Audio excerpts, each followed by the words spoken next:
Norm MacDonald has had a lot of well-wishers recently, and a lot of people that would like to throw him down one. A well. They want to murder him in a well. Seems a bit harsh, but old Turd Ferguson has found himself in a bit of hot water recently, and I have been racking my brain to try and find out why. Was it for whipping out his dirty cock in front of Oprah? Was it for killing his wife and a waiter? Nope. Instead, it was for his incredibly ill-advised decision to speak honestly in an interview with The Hollywood Reporter. I had initially planned this video to be an analysis and tribute to Norm, but I now feel the need to address this crazy, Stalin-esque show trial he has just been dragged through for his incredibly innocuous comments. But first, I want to explain to the folks at home why Norm MacDonald is possibly the greatest comedic mind in the entire universe. Jack Benny, a great star, God bless him. Milton Berle, great people. This is wonderful being here at the home. And I say this from my heart. No, it's a joke, it's a joke. Don Rickles was the master of the old-timey roasts. Dean Martin, Sammy Davis, Frank Sinatra, nobody was safe from the sharp tongue of Mr. Warmth. It seems so effortless because funny was simply who he was. It was just Don being Don. The roasts of today are very different. The punchline has become almost irrelevant and shock factor seems to be all that matters. When Norm asked the producers of Comedy Central what to talk about on a roast, they told him exactly that. Be as shocking as possible. Of course, Norm knew right away the most shocking performance he could give, and it gave us one of the greatest moments in comedy history. Susie Essman, of course, is famous for being a vegetarian. Hey, she may be a vegetarian, but she's still full of baloney in my book. No, but Bob has a beautiful face, like a flower. Yeah, cauliflower.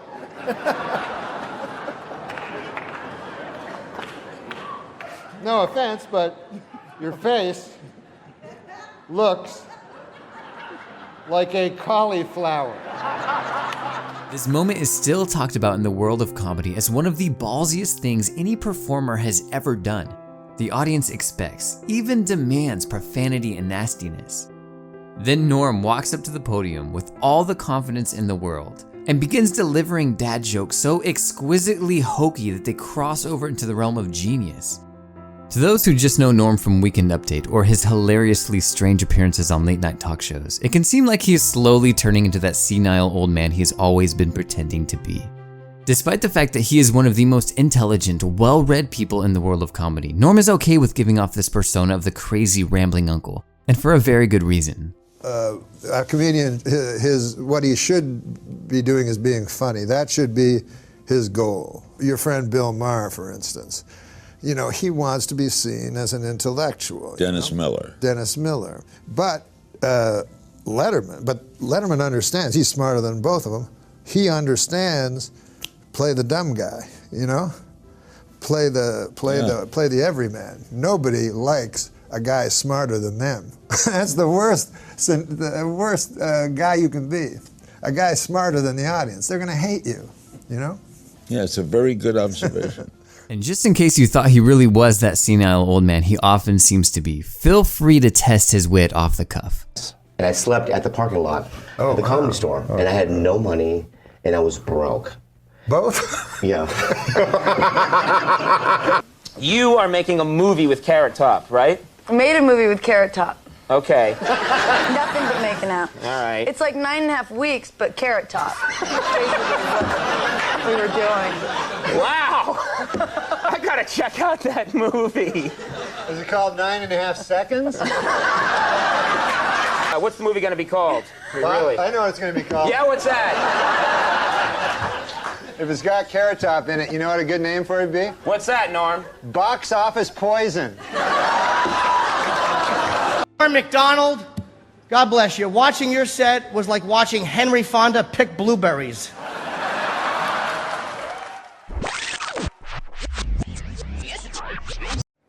Why, I don't think there's a person in here that would not love to watch Henry Fonda pick blueberries. This movie coming out. Yes. Title undetermined at this point. Chairman of the board. Oh, all right. Do something with that, you freak. I bet the board is spelled B-O-R-E-D.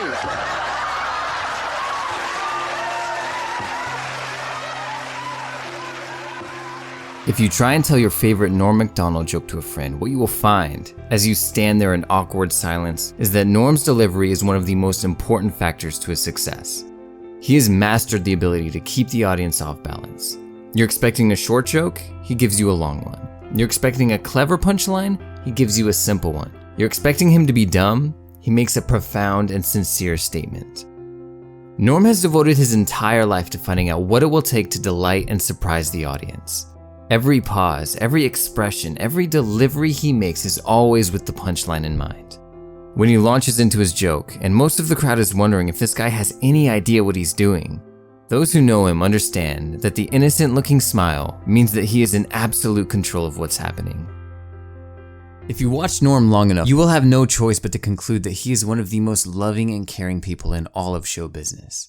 If you want to see evidence of this, you need only to look at him tearing up in his last appearance on Letterman, or watch him crash the set of Conan not long after Conan learns that he is losing The Tonight Show to Jay Leno. According to someone who was at the show, Conan was shaking the entire time. When the band Spoon played, he held up their vinyl to introduce them and he was shaking even more.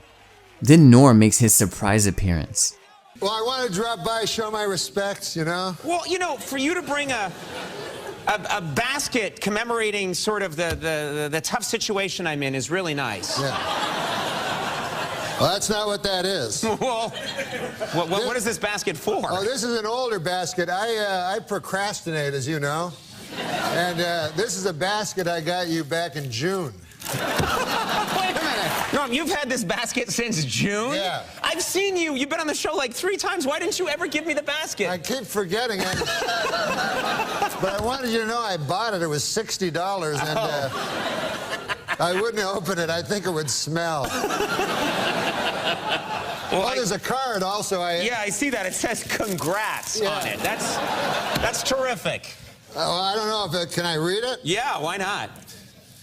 Congratulations, Conan, on finally securing your place as permanent host of The Tonight Show.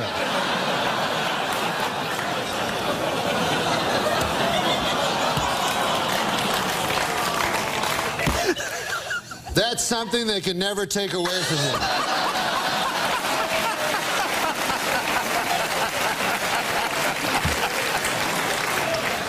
It is perhaps the shrewdest programming decision ever made by the NBC Brain Trust.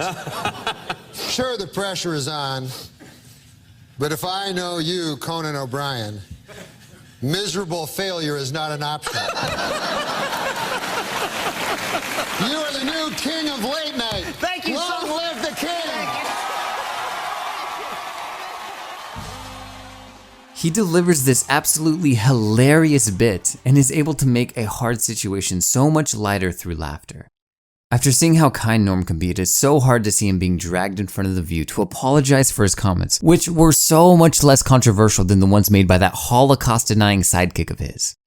In the Hollywood Reporter interview, he first says that he's happy the Me Too movement has slowed down a bit and felt that people like Chris Hardwick got the raw end of the stick. He also talks about how he set up a call between Louis C.K. and Roseanne because they had the unique experience of having their careers ended in one fell swoop, and that the victims did not experience the same thing. Twitter, a place which has mastered the art of interpreting everything in the worst possible way, took this to mean that Norm thinks Louis and Roseanne had it worse than the Me Too victims.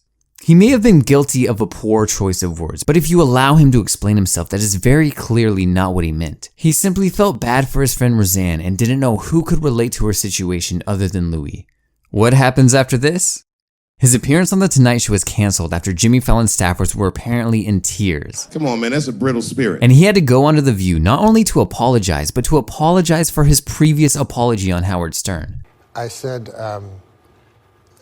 not many of us have gone through this, and so you should talk to each other because and then the guy said, what about the victims? And I said, well, the victims haven't gone through this. I was talking about this particular event. Of course, the victims have gone through worse than that, but I'm going to get a victim to phone Roseanne? No, but that's a good clarification. I don't want to be tossed in with people that actually did, not crimes, but sins, or, I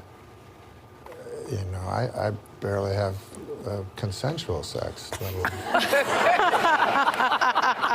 I can't blame Norm for apologizing because none of us know what it's like to feel that kind of social pressure being put on you. And most of the people hating on Norm by saying he cucked out by apologizing are the same people who would crumble if they had to step on stage for even an open mic night. It takes insane balls to do what Norm has done throughout his career, but getting the apology from him is crucial for those who are trying to drag the names of Norm and others through the mud. The best analogy I can make is to Arthur Miller's play The Crucible. It is set in the hysteria of the Salem witch trials.